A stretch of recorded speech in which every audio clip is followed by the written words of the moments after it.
Hey guys, my name is Scott with Berger Chevrolet. Have you recently purchased a new Chevrolet vehicle and you're just confused by all of the HVAC control buttons? Come on in with me, let's take a look at how to operate your new vehicle.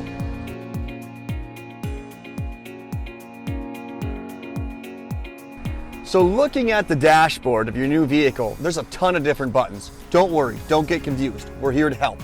This is our dual zone climate control system that I have here. You'll notice two dials on each side. On the inside of the dial, there's going to be a temperature. You use the outside of the dial to change the temperature. Dual zone means you can change each side of the vehicle to a unique independent temperature. There's a button underneath on the right-hand side that says sync. That is going to synchronize the passenger side to the driver's side every time. In between these two buttons, you're going to notice a plethora of other controls. The dial on the inside is going to adjust your fan speed. You use it left and right to go up and down.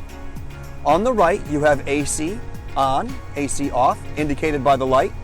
You have recirculate the air inside the cabin or to introduce fresh air into the cabin, also indicated by the light.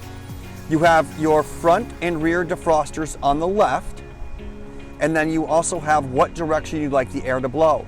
This is your defroster up top, air towards your face, air towards your feet.